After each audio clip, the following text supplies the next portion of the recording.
Assalomu alaykum hurmatli tinglovchi. Navbatdagi hayotiy voqelik asosida so'zlab berayotgan hikoyamiz e'tiboringiz markazida. Iltimos, bizni qo'llab-quvvatlab, like hamda podpisatsiya tugmachasini bosib qo'ying. Zero yaxshilikni tarqatish uni qilgan bilan barobardir. Alloh barchangizdan rozi bo'lsin. Kecha qizim yana yig'lab keldi. Kuyovim 3 bolasining ko'z o'ngida o'lasa qilib do'pposlabdi. Ko'zi ko'kargan, qo'llari momataloq bo'lib ketgan bolaginam bag'rimga boshini qo'yib, "Gunohim nima oyi? Qaysi aybim uchun meni zolim er qo'li bilan jazolayapti taqdir?" deya zor-zor yig'ladi. Uning gaplari yuragimga o'qdek qataldi. "Qizginam, sening gunohing yo'q" dedim-u, bo'g'zimni kuydirayotgan so'zni tilimga chiqara olmadim. Bo'g'maylondek bo'g'ayotgan vijdonning og'rig'ini jismonan ham his qilib turardim. Ammo jur'at yetmaydimi yo nomus qilamanmi? Na ulardan, na qizimdan uzr tilay olaman. Hammasiga yuragimda tugun bo'lib yotgan alam sababchi. Hasadgo'yligim tufayli gunohdan qaytmadim. Begunoh kelinchakka tuhmat toshini otishga botindim. Qaytar dunyoligini, birovning nomini qora qilishning jazosi borligini unutdi. Shohista bilan bir mahallada o'sganman.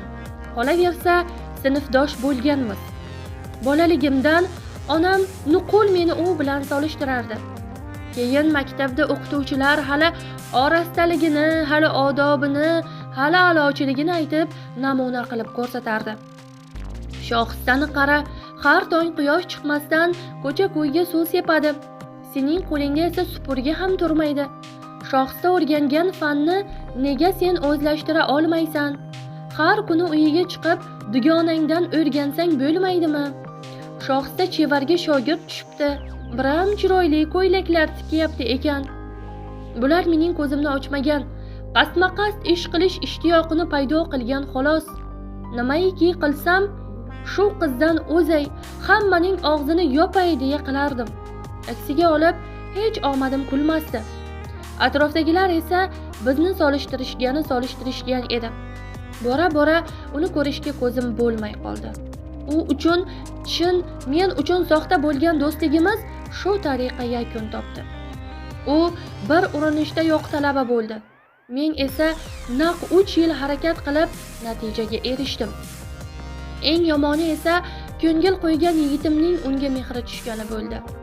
Suyganim va kuyganimning to'yi kuni yillar davomida to'plangan alam vulqondek ichimda g'alayon qildi. Ammo otilmadi. Taqdirni qarangki, raqibamning qo'shnisiga kelin bo'ldim. Shohista hech narsadan bexabar men bilan yaxshi muomala qilar, men esa undan qasdimni olish uchun payt poylardim. Uning obro'li joyda ishlashi, erining doim atrofida parvonaligi, mahallada hamma hurmat bilan qarashi battar ichimni kuydirardi. Biroq qo'limdan biror ish kelmas, uni otidan tushirishga qurbim yetmasdi. Vaqt o'tgani sayin esa alamzadaligim ortib borardi. Men o'sha paytlari ichimdagi bu olovning hasadligini tan olmasdim. Nuqul yo'limda to'g'anoq bo'lgan deya uni ayblab, o'zimni jabrdiyda sanab bahona qilardim. Taqdir meni go'yoki shohistaning qo'llari bilan tahqirlayotgandek tuyulardi-da. Kunlardan bir kuni mahalladagi yig'inda ko'rishib qoldik. Ichini yo'qay deya bir uy xotinning oldida ketdim. O'g'limni uylantirmoqchiman. Hamidullo akaning kenjasini so'rab qo'ydim. Doktor qizchi biram yaxshi, biram chiroyliki. Farida opa, parangizni uzatsam sizdek ayolning o'g'liga uzataman-da deb quvonib qoldi. Sovchilikka borganimda dedim, atay, shohista tomonga bepisandlarcha boqib. Uning yo'talib qolganidan esa battar avjlandim. Xudo xohlasa kuzda to'y.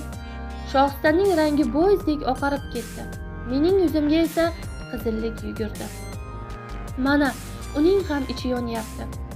O'zimcha uning parishon bo'lib qolganini alamga yo'yibman.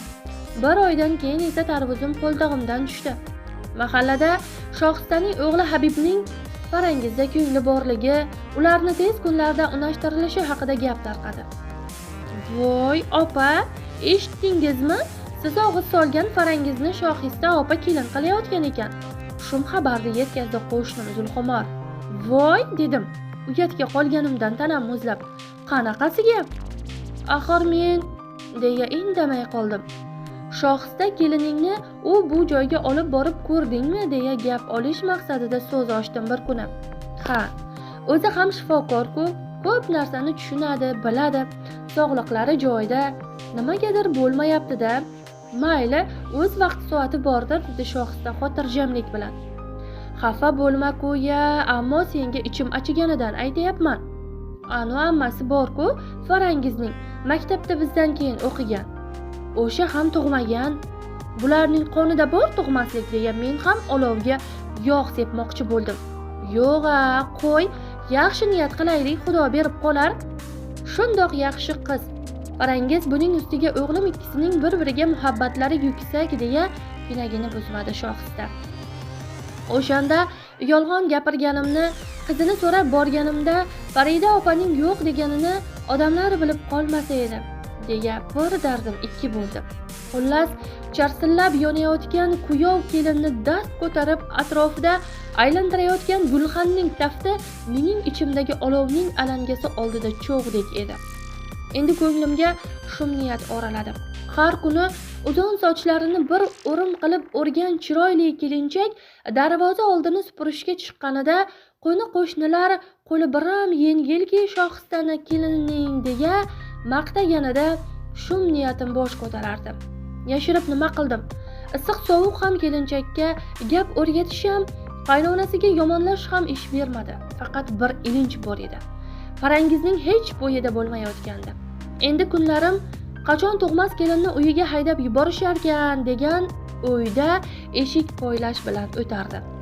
Shunaqa o'zi bu ayol, dunyoning keng joyidan olingan, o'g'li befarzandu parvoyiga ham keltirmaydi deya yana folchiga yugurdim. Borsam, folbinning eshigi oldida Farida o'tiribdi.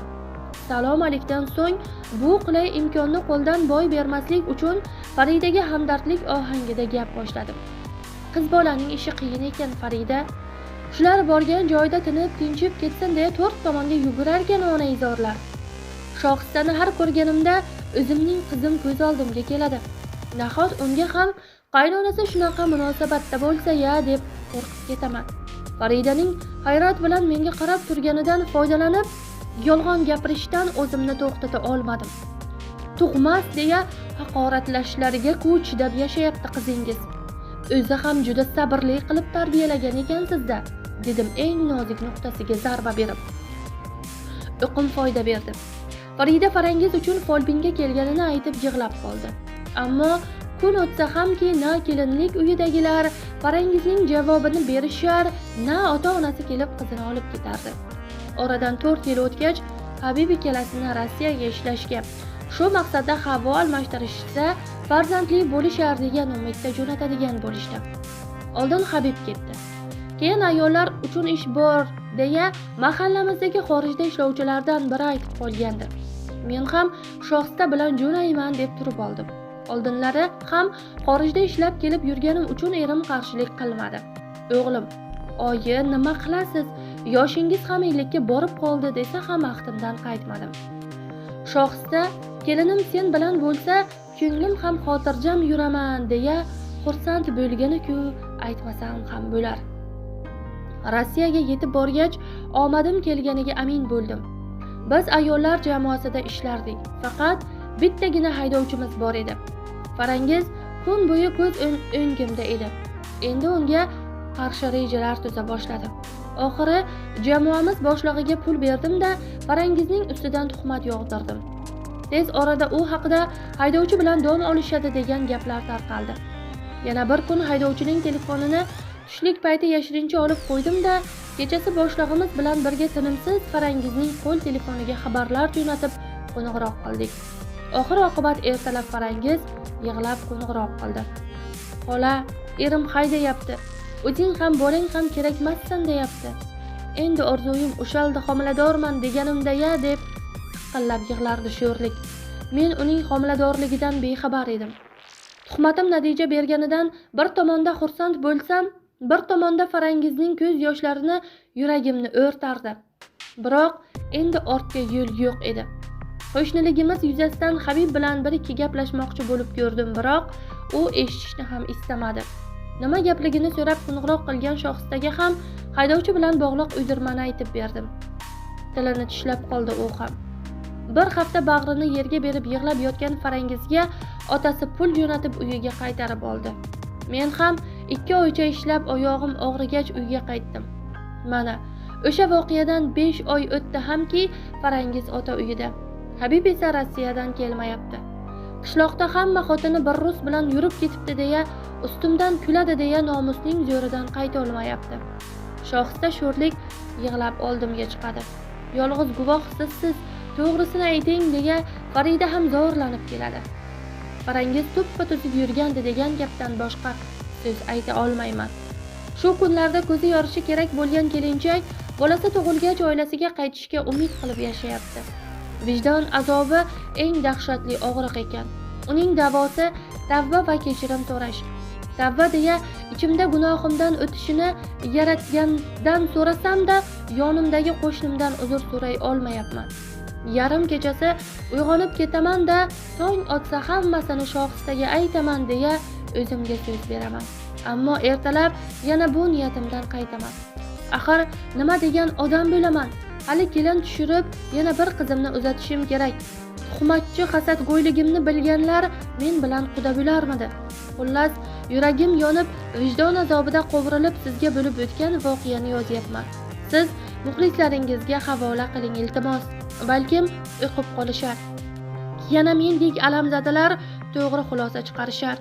Shoxista, kechir meni. Yillar davomida sening mehringga zahrim bilan javob berib keldim. Farangiz, begunoh farishtadek kelinchak, oldingda gunohim katta. Nomingga dog' tushirdim. Ona bo'lganingdan keyin oqlanishingga ishonaman qizim. Habib bilaman, erkaklik g'ururi sabab ayolingni kechira olmayapsan. Ishon, u farishta, u vafodor. Kechiringlar meni. Xulosa o'zingizdan yaxshilar.